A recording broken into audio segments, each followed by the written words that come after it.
What's up? Actually, you're still muted.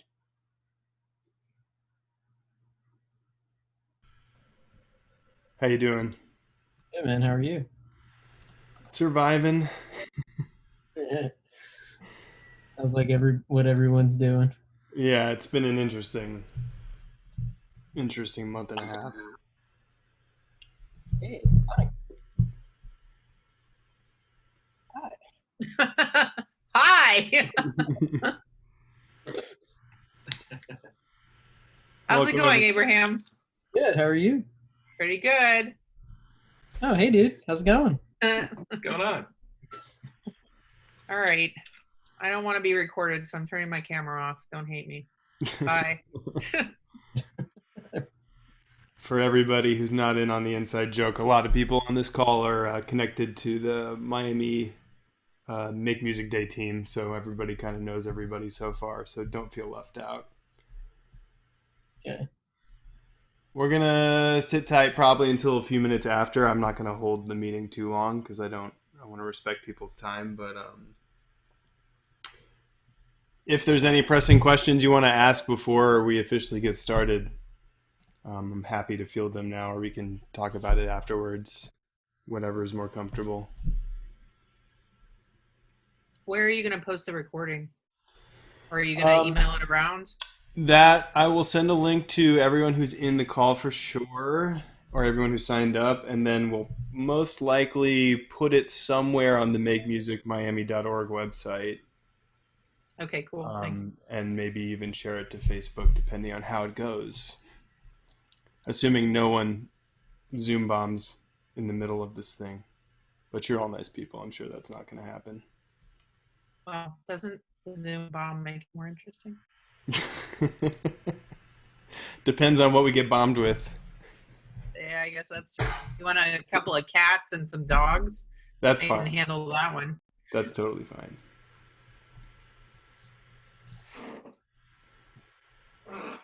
I'm going to do the same with my video off. Don't everybody turn your video off, because then I feel like I'm just talking to myself, which is awkward. Not that I don't do that all the time anyway, but you know. So I'm going to be the only one with the video on, and everyone else is like hiding. No one wants to show their face. I'll leave mine on, but I will forget to turn on or unmute myself. So. Any questions while we wait for some more people to join? Just shout them out if you have them. And I think most people are muted when they first enter the room, so if you're saying something and we can't hear you, that's probably why. Streaming platform of choice. What's my streaming platform of choice? Yeah. So it depends, and that's the first thing we're going to talk about. It's like one of the central things to figure out is who your audience is and what their expectations are and what your purpose of your streaming is to do. So I'll give you two quick answers. Facebook is great for audience growth because of the algorithm and how it gives preference to video content. And then the company I work for, New World Symphony, is a subscriber of livestream.com, which is a pay for service. It's a content distribution network, which is useful for a variety of reasons. One, there's no copyright issues that can happen with social media platforms, but also we have much more control over the quality. It's supported with a lot of customer service, and the company's been around for a long time and it's very reputable. So if there's a problem, I can call their technical support team and someone will answer the phone, which is not the case with Facebook or YouTube or Instagram. They also offer some proprietary encoding tools, some software that make webcasts look really great. So there's a variety of reasons. It's not cheap, but it's powerful.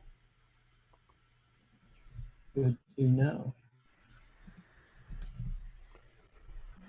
Okay, we're going to wait one more minute and then we'll get started.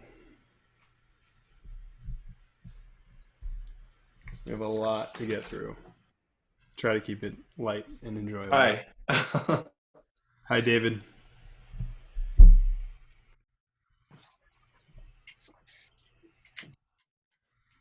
They're coming fast and furious now.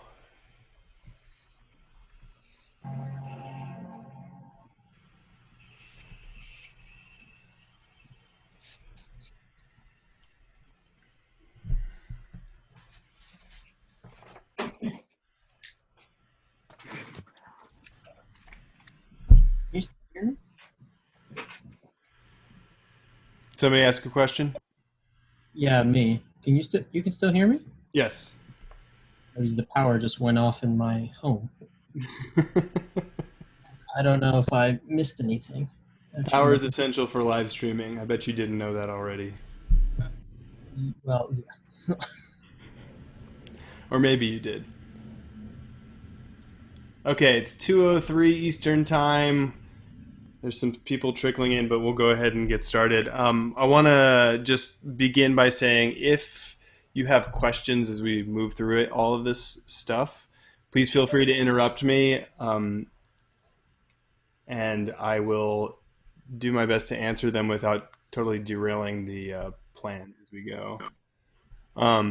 But first, my name's Justin Trieger. I work at a couple different organizations here in Miami. One being the New World Symphony, which is a post-grad music academy. Another is Buskerfest Miami, which is an organization that's dedicated to creating opportunity for artists, but also taking advantage of public space and turning it into performing arts venues and places where people can busk, unsurprisingly. So we are one of several organizations that helps run this Make Music Miami project, which I'm guessing many people on this call are connected to Make Music Day in some way, if not Make Music Miami directly. But that's a annual festival, happens every June 21st, and it's celebrated in 800 cities around the globe every year. It's been going on for quite a while. Originally started as a French festival. So if you're interested in finding out more about that, and I encourage you to do that, for our chapter, you can go to makemusicmiami.org. There's plenty of opportunity for artists to do some live streaming on June 21st this year, since we're not doing in-person events, and other ways to participate. So check that out. We'll have a lot of cool stuff. And then you can, after I tell you how to live stream, you can come back and tell me everything I did wrong after the fact. So Abraham asked a question before some people joined, and it's a really good question. Do I have a platform preference? Meaning, is there a particular platform that we prefer over another for this? And the answer to that question is it depends. The first question you need to ask yourself is who's your audience, right? So if your audience, I'm going to go ahead and mute everybody so we don't have interruptions, but if you have a question, make sure to unmute yourself. The important thing to know first is who's your audience. Are you trying to reach a wide demographic? Is it people aged whatever the lower end limit is on Facebook to the upper range, or is it specifically young professionals? Is it specifically older people? Because each of those platforms, YouTube, Facebook, Instagram, etc., they have different customer bases. Now, that's not a hard rule, but you're going to find an older audience on Facebook and a younger audience on Instagram for sure. So who are you trying to reach? Understand what they're going to be watching your stream on, which in almost every situation is this, which is awful, but that's what we're working with. So having a good idea of who your average consumer is, or user, or viewer, combined with what device or what type of way they're going to be watching this stuff is really important, because that also, some of these lend themselves particularly well to those platforms and others do not. So things to consider when identifying a platform to use. What are your intentions? What is your goal? That's a good thing to have in mind at the beginning. Are you trying to grow your audience for your band, for your organization, for whatever, is the most important thing to you to offer the highest quality stream that you possibly can, because the two don't always necessarily correlate. Are you trying to build a channel of content that's available on demand as part of this project? Is this just one in a series of things? Are you trying to monetize? Do you want to make money off these videos? So those are all really important questions to consider before you even think about what platform you're going to use. Because the answers to those questions will guide you to the right platform. So let's talk a little bit about the common choices, right? We have obviously YouTube, which is far and away the most used video platform in the world. It always has been since it launched, and it probably always will be. That's a strength in that the audience is massive. For live events, it's not really a priority for YouTube. YouTube is more for archiving on-demand content. So you can live stream there, but the algorithm, the way the platform is set up, is not necessarily designed to encourage discovery or people finding live content in the moment. So not to say you can't stream to YouTube, but for live events, depending on your purpose, may not be the best option. That said, there's a lot of people using it, and if you have a body of content that exists in perpetuity on there, it can be a really good way for getting people to watch what you produce, both on YouTube, and then you can direct them to other platforms, because YouTube has a lot of mechanisms to actually use YouTube as an entry point and then direct them to other places. Another good thing about YouTube is the quality is pretty high. You can stream and upload up to 4K, which is very high resolution video, which some of these other platforms do not allow. It's free for all intents and purposes, and there is some capacity for monetization, but if you're ever going to make a living off monetizing on YouTube, you're one of the very few.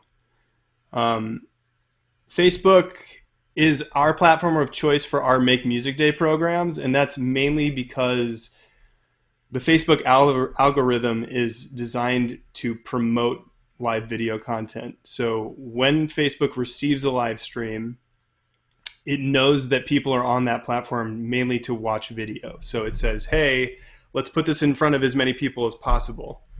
Now, that said, you can do a lot of work to actually increase the impact of that through paid sponsorship or hosting watch parties, which is a new feature they rolled out, which I still don't fully understand. But you can also post it to groups. You can post it to pages. It's easily shareable. It's just the flexibility and reach you can have on Facebook.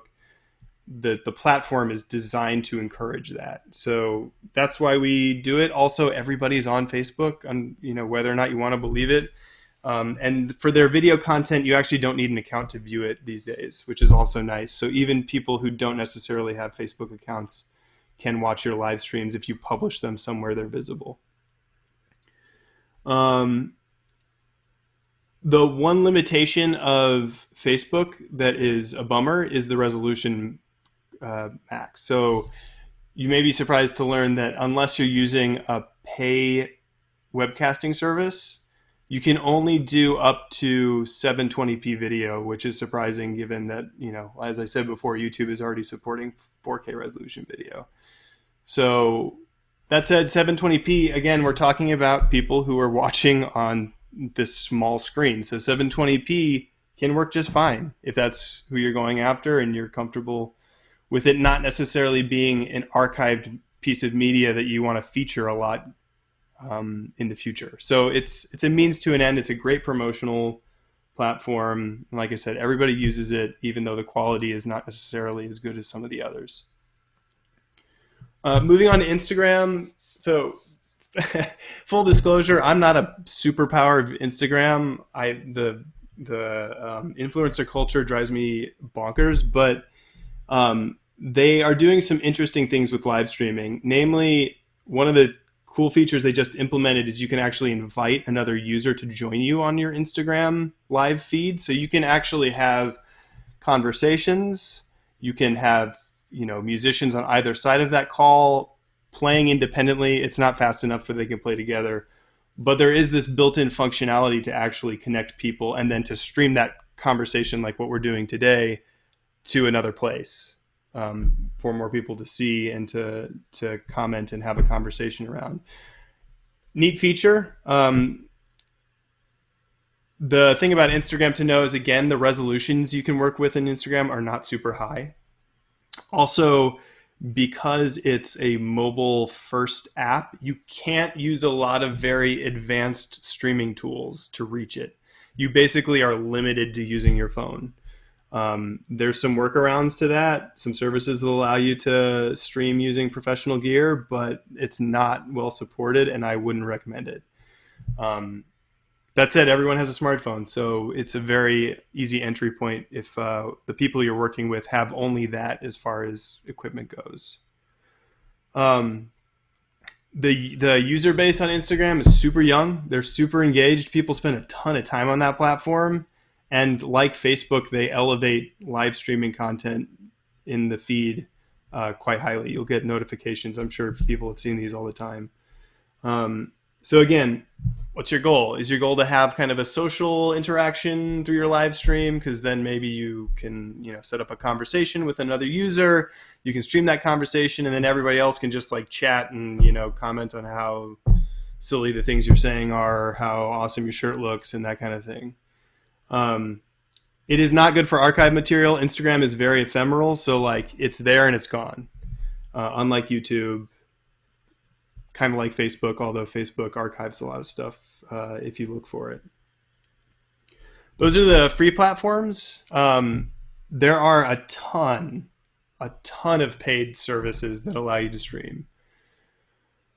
The only one that I know intimately is livestream.com, which has actually recently been bought by Vimeo. Vimeo is a great service. It's expensive. All these services are typically pretty expensive, like in the order of a few $1,000s a year for a professional account.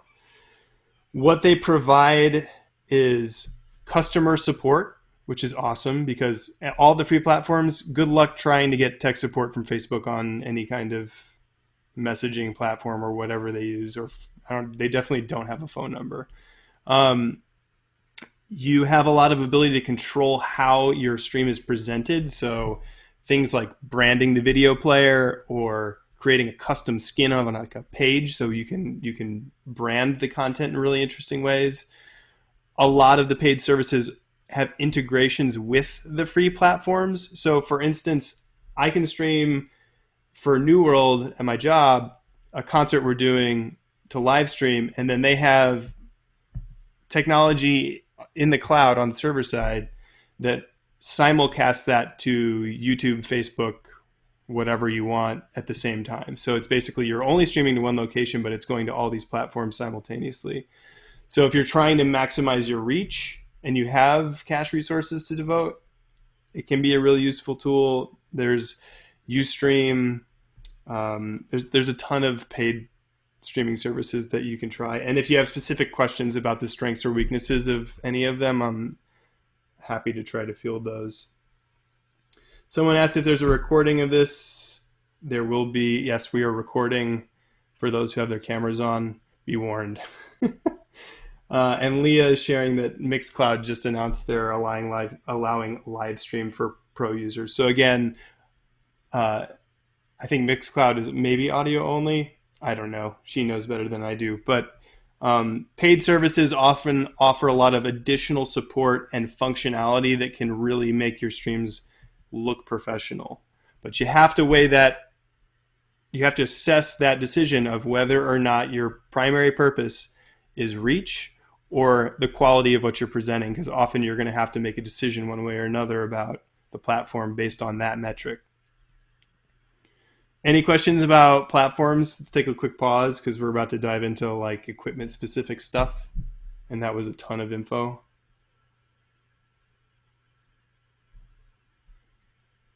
Actually, one question that Yes. just came to mind. At least for Facebook, you were talking about the video quality only being up to 720p. That much I'm aware of because I did a live stream recently where I only found that out. Was surprised it didn't even go up to 1080. But anyway. lower video quality, what's do you know offhand what the audio quality limitations are, if there are any? For Facebook, I believe it's compressed as AAC and it's 128 kilobits per second. You can do stereo, but it's pretty heavily compressed. Gotcha. Cool. Any other platform specific questions for this time? I see there's stuff about OBS. We're going to get to that in a little bit. So, go ahead, Colin. Yeah. Yeah, I'm Colin Healy. I'm from Stratford, Connecticut, and Jam Kazam was one of the apps that was talked about in some of the Make Music Day presentations. I have the feeling that's not for live stream, though. It's for preparing something ahead of time to put up. Is that correct? Jam Kazam, which for everybody else is it's a video chat communication, kind of like Zoom, but it's been optimized for trying to play music together remotely. And I've seen it used in private situation where it actually works pretty well. But they actually just announced that they have rolled out a live streaming feature on the platform. So you actually can use Jam Kazam to live stream. I don't know a ton about it, and Jam Kazam is a tool that came out a few years ago and then was somewhat abandoned. But now, since everyone's locked in their homes and they want to play together, it's coming back. So yes, I would say you could give it a try for live streaming, but I've only ever really used it when I'm connecting with somebody to try to play something together. So maybe better to record and post afterwards. But feel free to give it a try. They did just announce that feature recently. Yeah, Robertson? Is there one of these that might be known for offering a free or discounted plan for nonprofits? Good question. The short answer is I don't know. I can tell you with confidence that Livestream does not offer nonprofit discounts. My guess is that many of these services don't. There may be some that offer educational discounted pricing, but it's hard to compel the private companies to offer discounts when there are free platforms that you can use like Facebook, Instagram, YouTube that essentially provide most of what these services offer. That said, there may be some. I think that's just something that you'd have to investigate. But I know for a fact that Livestream does not offer nonprofit discounts, and I don't believe Vimeo does either.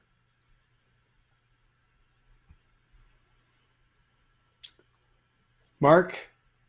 Yeah, just a follow-up to that. Do you know roughly what the order of magnitude of cost is for instance, live stream or the ones that require? Sure. Okay, so don't quote me on this, but I believe Vimeo, the entry point for their live streaming service is something like $500. And live stream is actually quite more expensive. It's something like $2,500 a year for their premium service, or $75 a month, I think is the price. They will happily tell you how much this services cost, and most of them have a pricing tab at the top of their website. So take what I'm telling you with a grain of salt, because they also are changing this pricing pretty dynamically, given that everyone's using it now. So I suggest just double checking with those two services. But I know for certain Livestream is $75 a month. That's the baseline price. Shall we move on to video? Awesome. Okay, so big question to ask yourself with video. Do you want to do single camera? Do you want to do multi-camera? And that may be determined by what equipment you have on hand. So obviously, if what you're working with is this, you've got one camera. If you're working with multi-camera, which is a more complex setup, usually requires someone running the system. So you can't just do it yourself. You need two people. There's two general approaches to doing that. The concept of combining cameras is called camera switching. So you can do that inside your computer, laptop, not your smartphone, or out of the box through a conventional hardware camera switcher. So the expenses of doing each is quite different. Hardware external camera switchers typically are very expensive. I think Blackmagic Design, which we have used, is on the low end, is something like, well, you can get a TV Studio, which is a 4-camera input device, for about $1,000. So not super expensive, but there's cost. The benefit to doing it externally is that those devices are very specialized. They're designed to do a particular thing, and they're very stable and reliable. And they're supported by professional company warranties and that kind of stuff. If you're doing it in the box, what you're probably looking at doing is using either OBS Studio, which someone mentioned in the chat, which stands for Open Broadcasting Software, which is free, which you can run on any laptop, Mac, PC, doesn't matter. And that's basically a software version of a camera switcher combined with the ability to stream to the platforms we talked about. So I'm going to try to share my screen. We'll see how this goes. Every time I share my screen, Zoom completely changes how it looks. Okay, so OBS looks like this. Well, my computer glitches out. So what you have here is basically what you would have with a hardware switcher. On the left, you have a preview, so something if you're preparing a camera shot before it goes to the actual live program video, which is on the right.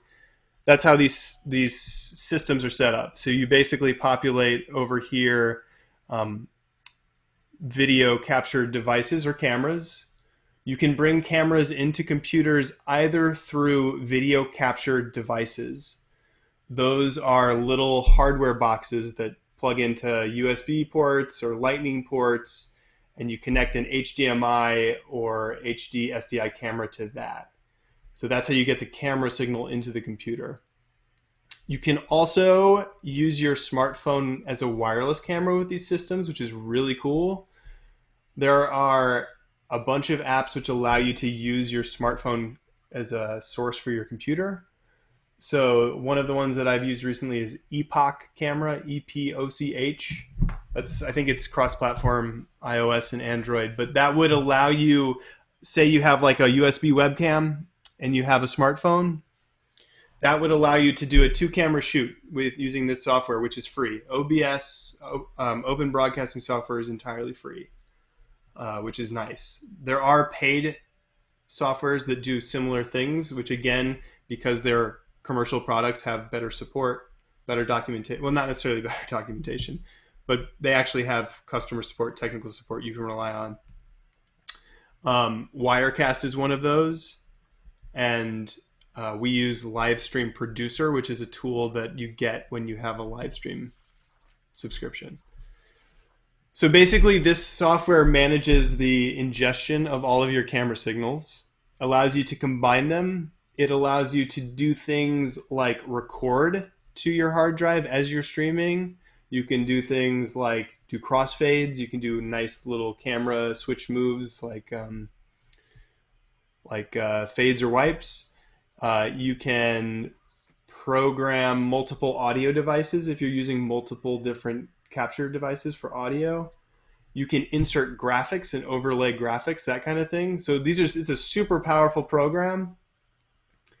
It is very complex for the first time you use it. And I suggest if you get into this, you spend some time understanding how everything functions. Thankfully, because Open Broadcasting Software is free, community-supported software, there's a lot of documentation. So you can find tutorials on how to do this on YouTube. Also through their website, there's a lot of knowledge that you can pull from there to get off the ground with this. It's actually quite easy to use. It looks daunting, but if you want to add that extra level of polish and complexity to your streams, aside from Instagram, because we can't use this to stream to Instagram, definitely recommend checking it out because you can do a lot of very professional and slick-looking stuff with this free software and a smartphone and a web camera. And with that, something as simple as that. All right, so I'm going to stop sharing my screen and talk just a little bit about practical considerations for camera framing. So one thing no one likes to watch is someone sitting in the dark far away from a camera in a white room wearing solid black clothing. It's the most stark, uninviting thing you'll ever see. So I've got a couple examples, and again, I'm going to share my screen as soon as I said I wasn't going to do that anymore. And I'm just going to, I am going to hopefully share audio with you if that's possible. While I futz with this, does anyone have any questions? You may be muted, FYI. I had a question about StreamYard. Have you used that, or do you like using that? So StreamYard, if I'm remembering right, is much like Livestream. It's a pay for CDN service. So basically, they're like the back end you stream to that then you can connect to all the other platforms should you desire. And they may have a proprietary encoding tool. I know a lot of people use it. I think it's probably a very reputable product, and I haven't myself used it extensively, but I wouldn't feel uncomfortable recommending checking it out if you're interested in it. But so OBS does more than StreamYard. Functionality is probably pretty similar. Obviously, OBS is free, Right. so and you have to. Most of those services will actually offer a free trial. So if you're considering it, I'd suggest giving it a run through and giving OBS maybe a run through and seeing which one, the interface speaks to you and you feel better and more comfortable in, and then maybe making the decision about whether or not it's worth the expense at that point. Okay. So Jacob Collier, if you guys don't know him, he's freaking ridiculous, and to boot, he's also really engaging and awesome at live streaming, and that's partly because he's done so much of it. He's developed skills over time. I'm going to turn down the volume so hopefully we don't get blown out. But as you can see, he's doing a really good job when you're not strong of framing. And I'm going to pause it actually because this is tripping my computer out right now with so much going on. But as you can see, he is using the entirety of the video frame very effectively. So we're not seeing a lot of his body or the space that doesn't tell us something interesting about what he's doing. We see his microphone, we see his face clearly, we see his hands on the keyboard, we see the reflection on the piano, he's got nice Christmas lights dangling behind him. There's a lot of visual interest. The lighting is not super great, but there's a lot to look at. It's super inviting, makes you feel good, right? DJ Jazzy Jeff did another couple live streams, which I really enjoyed recently. Let's see if my computer can handle all of this fun that we're doing. So his setup, he's got a multi-camera setup that I think he's running himself, but he's running sound directly off of his DJ decks into his laptop and shouting out people as they're commenting as part of the live stream. So again, something to consider. What is your goal? If you want to interact, you want to grow your audience, the ability to have a live conversation with the people that are watching is really powerful, and it's really great at getting people to stick around and watch for longer periods of time. So you can see he's got like cameras set up right near the deck so people can see the detail of what he's doing. He's in a really crazy studio space with a bunch of records, stuff on the walls. It's very dynamic. He's got lights, which again, I'm not going to try to play this back because my computer's having a hard time, but you can check the stream out on your own. It's very visually engaging. He's very engaging as a performer. There's no wasted space in the camera frame.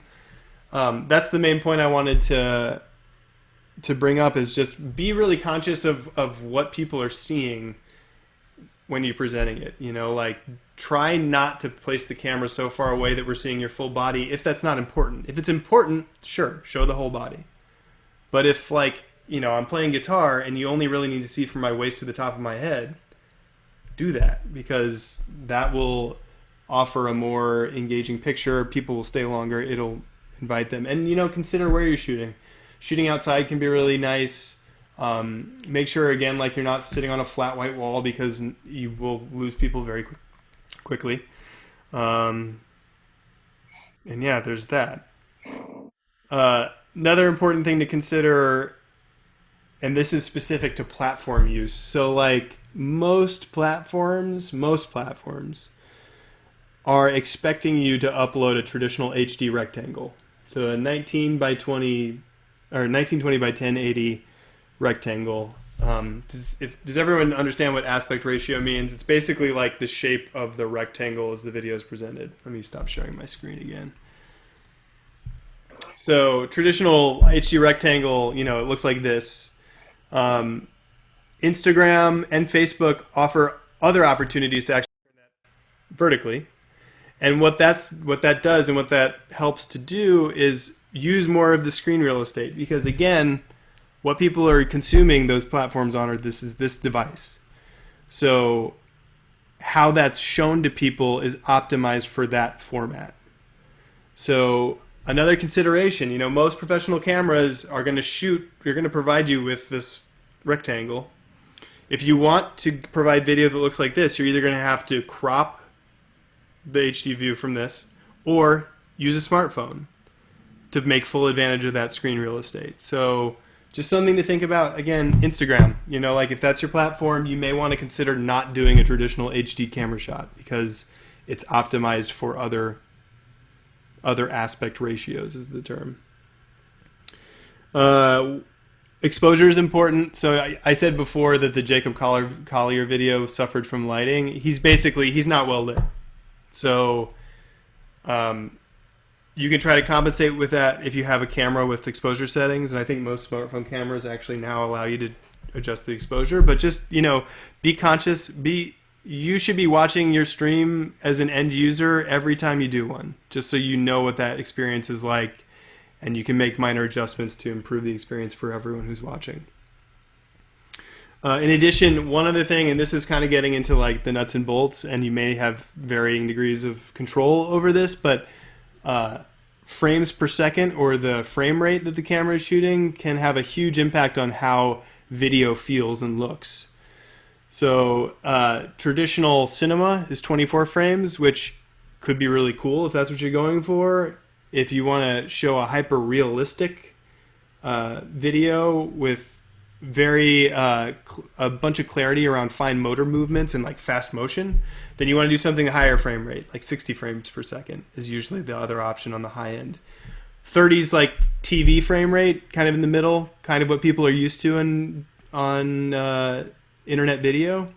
It's a creative choice, and you may or may not be able to leverage those different frame rates depending on what equipment you have. But something to think about, because the presentation of a 24 frames per second video looks quite different from a 60 frames per second video. Finally, resolution, which we covered a little bit. I think most people these days are working in 1080p, which is kind of standard, except if you're on Facebook and you're limited to 720. So just something to be aware of. Higher resolution tends to be better, although if you don't have the necessary network to support HD streaming, you may be forced to consider lower resolutions depending on your situation. So just know that that is the thing that presents the largest impact on your ability to stream network-wise or internet connectivity-wise is the resolution of the video. That's the biggest thing that will put a choke point on you. Any questions about video before we blaze through to audio? Go ahead. Yeah, I have a question about the bandwidth and how do you measure that or communicate that to people out in your chapter?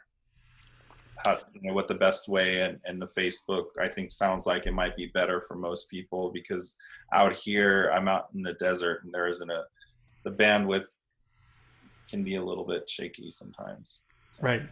Well, I always recommend if you can use a laptop and connect it to Ethernet, that's like the biggest recommendation.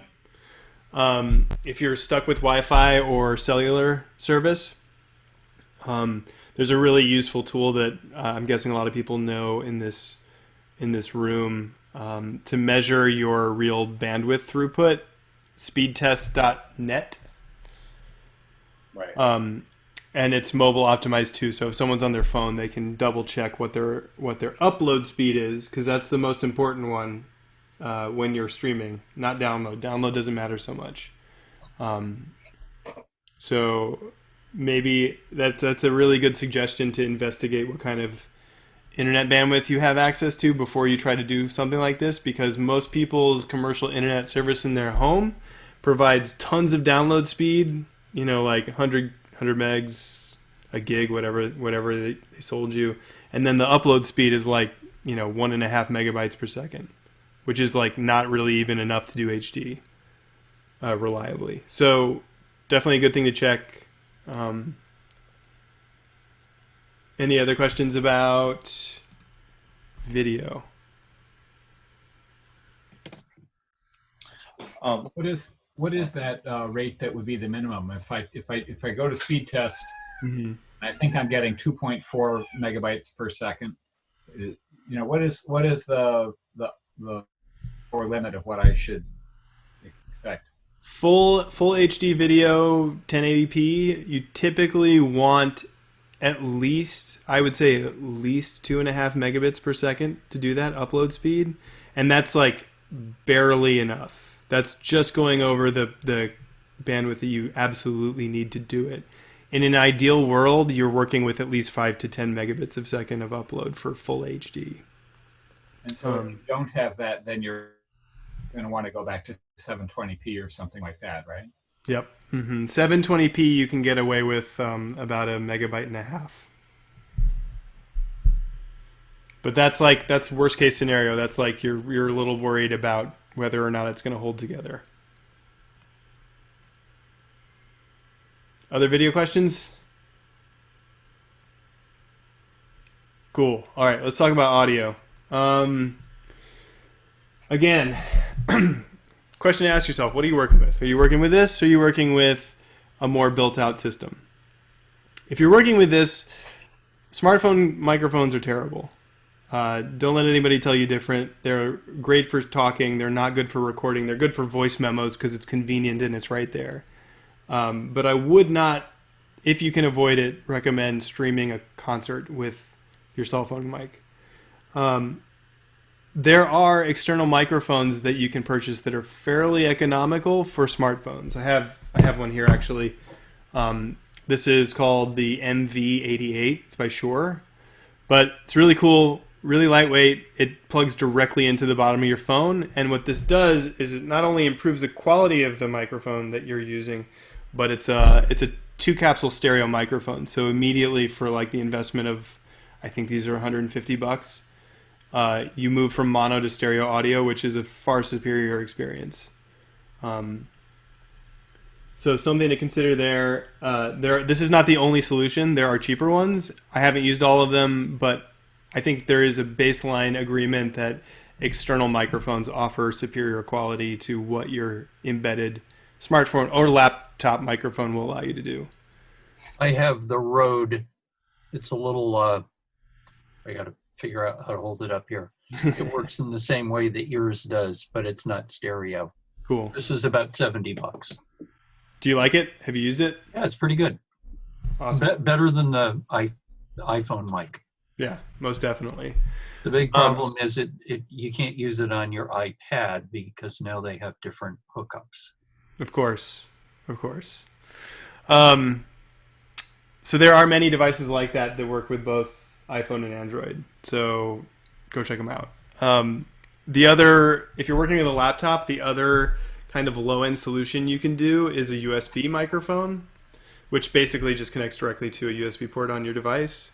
I think some tablets can use them as well, so just double check before you purchase one of those. But for instance, this ridiculous looking thing is the microphone that I'm using to talk to you guys. It's $160, made by this company called Blue. It was originally designed for podcasting, but it's very cool because it's a condenser microphone, so it's pretty detailed, pretty sensitive, sounds okay, and you can control the pickup pattern of the microphone, which is neat. So you can use it as a directional microphone, much like Colin was talking about his Rode mic, or you can use it as a stereo microphone as well. or a bidirectional microphone. It's got a lot of flexibility, decent quality, kind of inexpensive, kind of a low-end entry point to getting a past your embedded microphone in the laptop or your smartphone.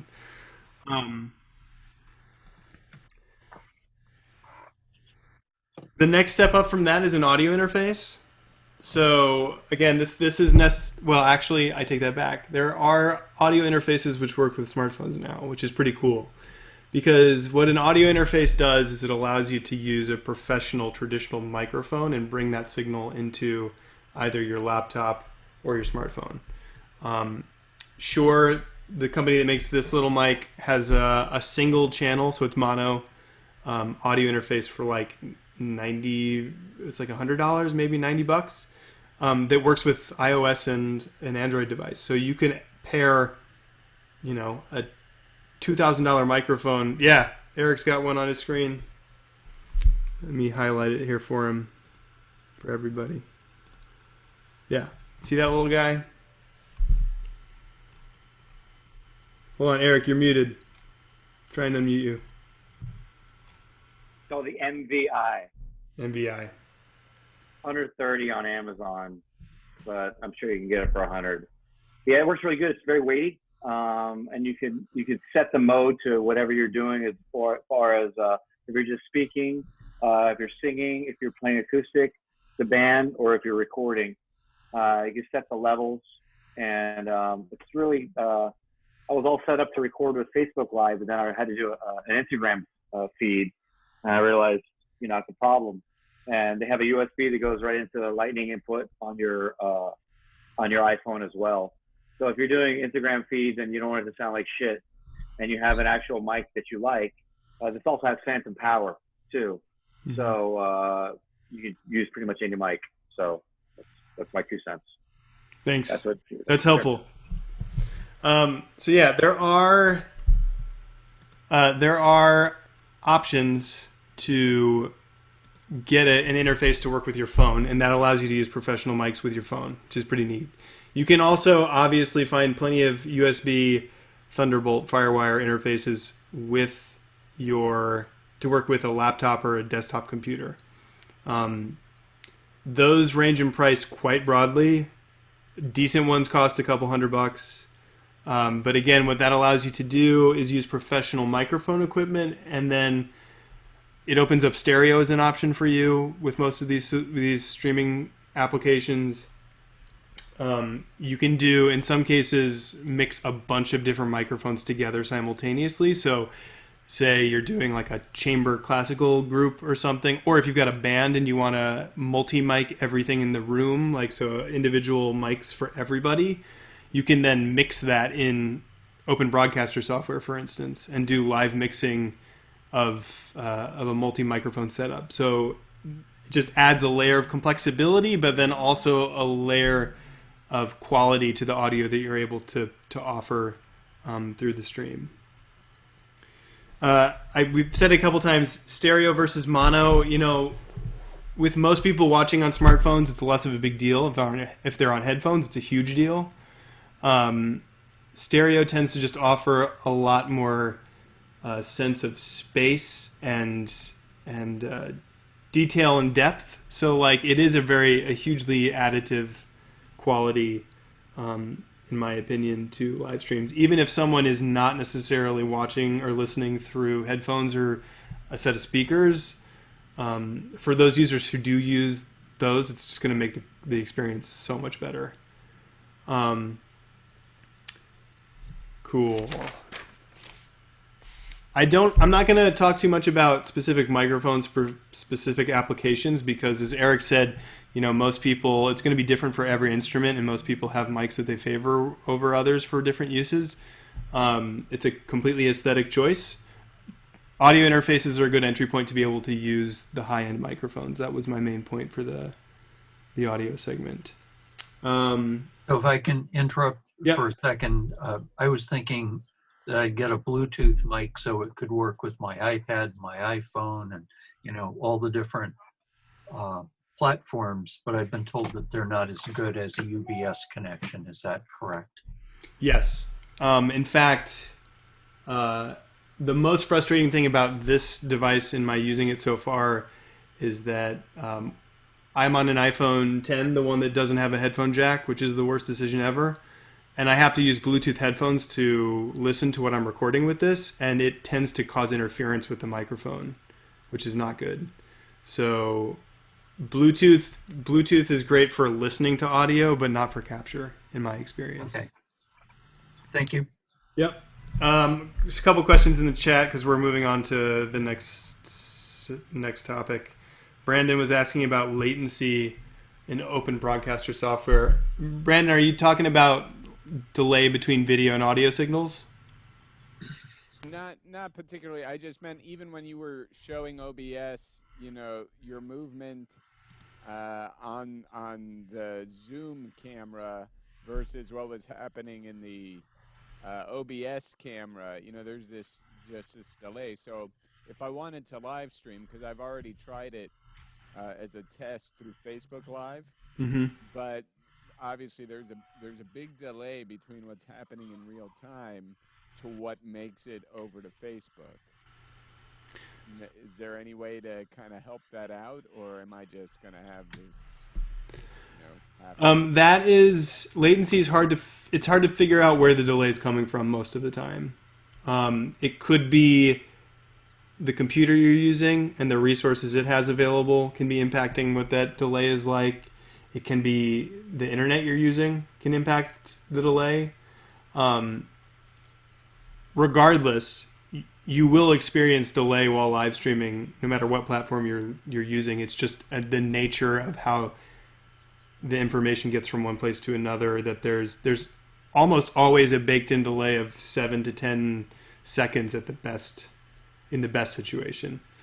So, what I tend, if you're talking about being able to be responsive to what people are asking you or talking to you, saying about what you're presenting, I think people are used to dealing with a little bit of delay before you respond to what they've asked. So I don't know if it's in my opinion, a real problem. But I think it's just more important that you maybe specify that you're going to address questions at a regular interval, so that gives them time to kind of queue up, and then you can go back and respond to people, and that way they know that they're going to be waiting already and they're not expecting you to reply right away. You can also, watch the stream as an end viewer, as I said before, which is super critical for understanding the quality of what you're putting out there, and then turn the sound off and just watch the comments. And that commenting is happening in real time for those people as they're submitting them. So although your feed may be delayed and it may appear that you're answering kind of after the fact, you're still in time with the conversation, even though the video may not be. Does that make sense? Yeah. All right. Thank you. Yeah. Let's see. An example of an audio interface. So for low-end stuff, I'm a fan of Focusrite is the manufacturer. They make the Sapphire line of audio interfaces, which are very economical, and they sound pretty decent for the cost. So that would be my recommendation there. And I think Leah had a question about the Shure MV88. This microphone, like the big Yeti microphone, has a configurable pickup pattern. So it can be like a directional microphone, you point right at something, or it can be a stereo microphone, or it can be a bidirectional. So if you're doing something like an interview, you put it up vertical and you have people talking to either side of it, and you're able to capture them both in equal quality. Okay, we're getting to the end. Lights. Don't put lights behind you unless you have lights to put in front of you. In which case it's fine.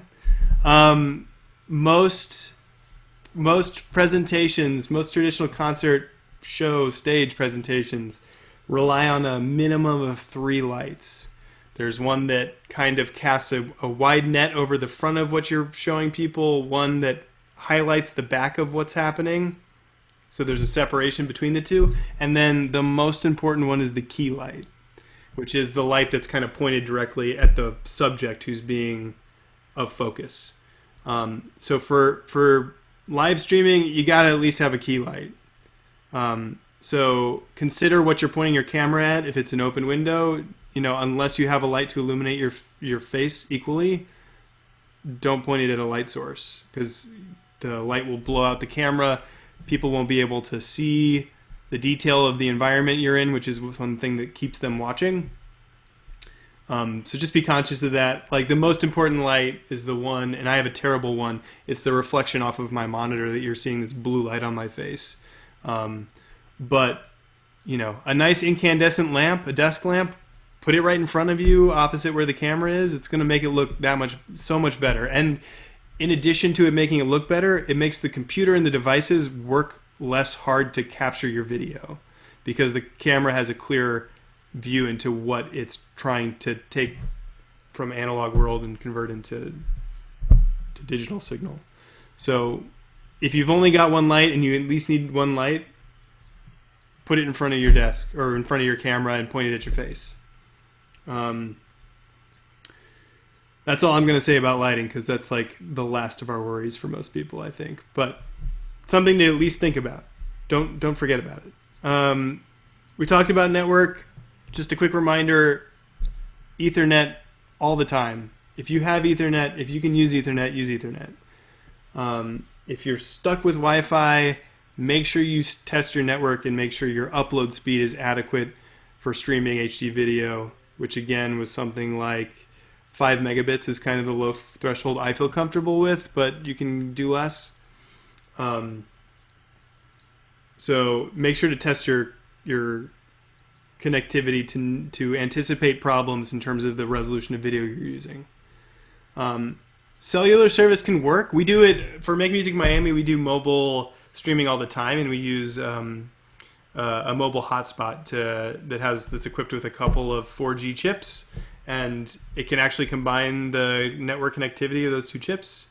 Those are pretty inexpensive, like in the order of $100. Not that you need to invest in one of those, but if you're in an area with good cell service that's not overloaded, you can stream HD video most of the time. But again, and this leads into the last topic about technical stuff, is testing. If you're going to be testing using cellular connectivity, my biggest recommendation is that you pick the week before you're going to do something, the same time of day, on the same day, go try to stream from that location. And that'll be a really good indication of if the environment is conducive to you doing what you're intending to do. It will tell you if there are connectivity problems. It will tell you if there's saturation on the network, there's too many people using it. Regardless, you should always test beforehand. Most of the free platforms allow you to privately publish your streams, so you don't even have to do it out in public, which is great. But use that functionality and maximize the quality of your presentation before you put it in front of the public. There's no reason not to. You can set up your equipment, have it tuned great, do the test. You're happy with the test, just leave everything and come back and do the real thing a week from then or the next day. And make sure to document everything you've done so you know you have a system to work through and you know what you're doing. The other thing about testing, and this is, if you are using a device, computer, laptop, or appliance to do the streaming part of your webcasting, and you have the ability to record locally to that device while you're live streaming, do it. Because things will happen. Even in the best of circumstances, a computer will crash, a camera will fry itself, a microphone will go dead. If you're recording locally to the device, you can tell people, hey, we had a technical glitch, we had to take the stream down, but lucky for you, we recorded it and we're going to post the video after the fact. And that way, you haven't wasted your time, you haven't wasted the performer's times, and you can still, even though it's not live, you'll still have something to share with people and that you can be proud of. I'm not going to get too much into promotion, but most of the free platforms have ways to promote visibility of your streams, which if you're putting all this work into streaming something, you want people to watch it, obviously. So paid boosting on Facebook works. It sucks that we have to pay for it, but it does work. There are other ways of increasing the visibility of what you're doing on Facebook for free, namely having fans of yours share the video, host watch parties, post it to interest groups which would be interested in seeing what you're doing. And that way you're putting it takes a little more elbow grease and sweat, but you're putting that content in front of people versus paying Facebook to do it for you. So you can do that. Obviously it's a, evaluation on money versus time spent. So something to consider. With YouTube, you're kind of at the mercy of the algorithm in terms of who sees what. Instagram, like I said, Instagram has the same paid opportunities for promotion that Facebook does. So if you invest a lot of effort into creating a really awesome webcast, even a modest boost, if that's what if your intention is to grow your audience and to put that content in front of as many people as possible, as opposed to like creating it for a specific audience that you already have, then consider putting $10, $25 into boosting the posts and just see if it's effective. A lot of these things are about trial and error and understanding, the changes in small details and how they lead to larger impacts. So you would do that kind of boosting while the event is happening? Yes. Yeah, definitely. If you've got a live stream going and you're prepared to do that, I think that's can be very purposeful. More so than just a traditional ad, because like I said before, Facebook, Instagram are kind of tuned to prioritize live video for people who are on the platform. So you're kind of like exponentially increasing its visibility.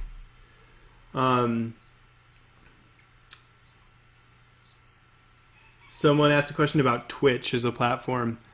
Full disclosure, I have not used Twitch much. I've watched some content on Twitch. I think it's primarily for watching someone play video games, which I still don't understand at all anyway. But apparently there's also a community of artists using it now. I think it allows some extended graphical features that might not be inherent in YouTube, Facebook, Instagram. So you may be able to add on-screen graphics as part of their free service. It is supported by a major platform. I think it's actually owned by Google now, maybe. But in any case, no reason, if you have the time to spend getting to know it, not to check it out. There's a huge user base on there. Again, their focus is primarily video games, but there's a growing music presence on it as well. So just another thing to take a look at. Not too long of a look, but at least a little look to see if it serves your purposes. That's the end of my sheet. Happy to field questions with the time we have left if there are other questions. How did Go you ahead. end it exactly 1 hour? How did you do that? I don't know. I honestly don't know. Perfect. I love it. Brandon, you had a question? Yeah, I was wondering, in a perfect world, if you had to purchase a laptop that was specifically going to be, for live streaming or recording video, all of that kind of stuff, what are the requirements? Not the basic requirements, but, obviously I don't need a Ferrari, but I just need something that's really going to get the job done and be reliable. What would you recommend? Good question. So I'll make my own personal recommendation, and that's I have been for all of my engineering, audio, video, whatever, for the many, many years that I've been doing it, always used Mac and Apple devices. That said, you get far more for your money when you work in the Windows world. The reason that I personally prefer Apple for this work is because they're both the hardware manufacturer and manufacturer of the operating system that runs on the computer. They are super reliable. For instance, this laptop that I'm using to have this conversation today is from 2011. And I still use it every day for production purposes. It's an amazing piece of hardware. I think that holds true for what they've released more recently, and I think any of their I wouldn't necessarily recommend like a MacBook Air, but any of the MacBook Pro models would be able to do a decent job. Certainly the Mac Pro models would be able to do a decent job. iPad Pros I don't use, but I think they might be limited from a port and configurability perspective to be very useful. Do you have on a Windows platform? I'm not a Mac user. I'm willing to switch for this specific purpose if I have to. You don't have to. You don't have to. On the Windows side. On the Windows side, it's a question of portability versus non-portability. So if you're working in a space regularly, I would totally recommend getting like a small or mid-sized tower, like a traditional desktop computer. And the reason I suggest that is because the most cost-effective devices, the audio-video devices that you can use to, add to your capacity and kit, come in the form of expansion cards that you need those slots for. Laptops can totally do it. If you want, so I would say minimum 16 gigabytes of RAM. You definitely want to be using ideally an Intel i7 CPU or higher, quad core or higher, I would say. Hard drive space is important, but really the most important factor is that it's a solid state drive, so that the computer it's not a spinning drive. That's better for a number of reasons: power, reliability, lifespan, go on and on and on. And then something that has a lot of ports, like depending on how you build the system out, you're going to have a lot of USB devices connected to it, a lot of Thunderbolt devices connected to it, optical devices, Ethernet port, which is not always in part of the package these days. Is there a device you could recommend for storage, the SSD? I have a little external two terabyte thing that filled up really quickly. Yeah. But you got something that you rely on? What, a brand name maybe? Well, I actually do most of my archiving of content in the cloud these days. So I upload everything to Google Drive, and that's mainly for reliability and accessibility wherever I am. So if you're talking about for like putting all of your recorded content somewhere, that's my recommendation, is that you use some kind of cloud service to host it, because it's kind of like hands off. I don't have to worry about it. If you're talking about internal hard drive for the computer to run, any major manufacturer that's well known, has a decent review on Amazon, is fine. I don't have a personal preference. There is one, Seagate is decent, like a Toshiba, any of these major manufacturers that Hitachi, Abraham's holding up, like any of those major manufacturers, or Samsung. They're kind of apples to apples in most cases, especially for this kind of work, because what we're talking about relies mostly on processing power and not on hard drive space and your internet connection. So just to finish up, I just got this recently. It's goes through a USB-C into my laptop, and that's what gives me the ability to connect Ethernet and all sorts of USB. And so will this, kind of do the trick because I am running out of ports on my laptop? Yeah, I mean, you're going to have to try it. We're getting a little bit into the detail here, but all I'll say is that ports of any kind have a bandwidth limitation themselves inside of the computer. So it just depends on how much you're trying to flood down that one single connection. It depends. If it's a camera, that's a lot of data. If it's a bunch of audio devices, not so much. All right. Thank you. Mm-hmm. Any last questions? Yeah, the MacBook Pro. I'm sorry. Yeah. Who's first? It doesn't really matter at this point. I was just going to say, you have any experience with the Sling Studio? Oh, thank you for reminding me. Yes, Sling Studio is awesome. I can't believe I forgot about that. It's mainly because I don't have it next to me, and I normally do. Sling Studio, for people who don't know, is this $1,000 little appliance. So separate from a computer, it's a hardware encoding appliance. Super powerful. It allows you to connect up to 4 smartphone cameras wirelessly. You can also add professional cameras through wireless adapters that they also sell. And I think you can do up to something like 10 camera sources at once. And you control it with an iPad. Now, $1,000 is the entry point, so it's not super cheap. But it is very powerful and super flexible. It runs on a battery, so you can run it in places without electricity, which is amazing. It works on every platform. It's a really cool device. We use it for Make Music every year. Highly recommend it. It's very in demand right now because of the situation everybody's in. So it may be hard to find, but definitely an awesome device. And going back to Brandon's questions about computers and resources and all of that, the great thing with appliances is that there are custom designed computers that are tuned to do one thing very, very well.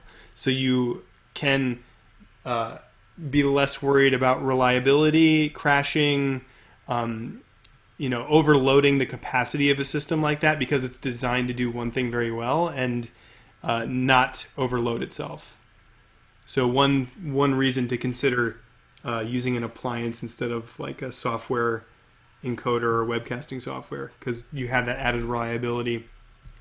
Again, it's expensive, like $1,000 entry point for just the base station, which allows you smartphone connectivity out of the box. But then for every wireless camera you might add, it's like another $350. So it scales in price as you build. You could also go the route of the Blackmagic ATM Mini. I actually don't know that device. Do you know more about it?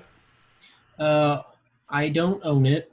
I know about it. It's similar-ish to the Sling Studio.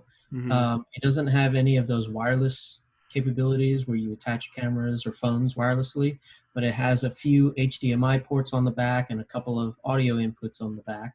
And it's basically like it's a hardware video switcher. You can switch between cameras, you can do fades and fade outs. And ultimately the advantage of there is that it just plugs in USB-C into a computer and it delivers the final video stream. Right. Always the problem with is, you were just saying, taxing out a computer with, if you tried to feed 4 cameras into your computer's having to process all 4 video signals. With this, or the Sling Studio in that case, you're just receiving one video source in, whereas the external device is handling all the different video sources for you. Yeah. And the reason why I was bringing those two up was specifically, I did a live stream myself using OBS. And OBS has a piece of, it has an app that runs on the phone where it'll take the camera feed, then you plug in USB into your computer. It'll take the camera feed from your phone, bring it into your computer. But I was limited. I was mixing a band with this thing right here, which is just a live mixer. But I wanted the ability to do more. And so the 2 pieces of hardware that I came up with was ultimately the ATM Mini and the Sling Studio. I've never owned either. I only know about them, but I was just wanting to get your opinions on them and if you've used them or not. Yeah, so the ATEM Mini goes back to the topic in the video space of, are you switching in the box or outside the box? As you said, if you're bringing a bunch of independent camera signals into a computer, that's a lot of processing. It's a lot of bandwidth. Makes the computer work a lot harder. ATEM Mini is an external. It's switching out of the box, so sounds like a compact and portable version of a hardware switcher. So it's like $300. Pretty economical, and that way the only thing your computer or device is doing is handling one video stream. It's just the program video. It's the finished product that you're putting into your either device like the Sling Studio that's streaming somewhere, or to a laptop that's encoding the stream. So that's a good suggestion. I did not use that device.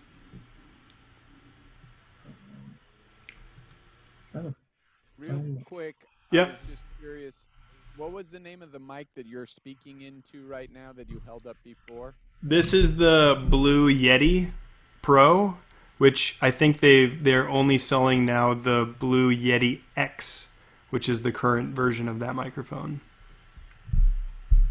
All right, thank you. All right, thank you guys so much for your time and attention. I hope it was useful, and thank you for allowing us to record this. I'm sure it'll be useful for others who get to watch it afterwards. And you all have my email if you want to ask questions as you're putting this stuff together. Send them, and I'll do my best to answer them. All right, take care. Have a good day. Thank you. Thanks. My pleasure.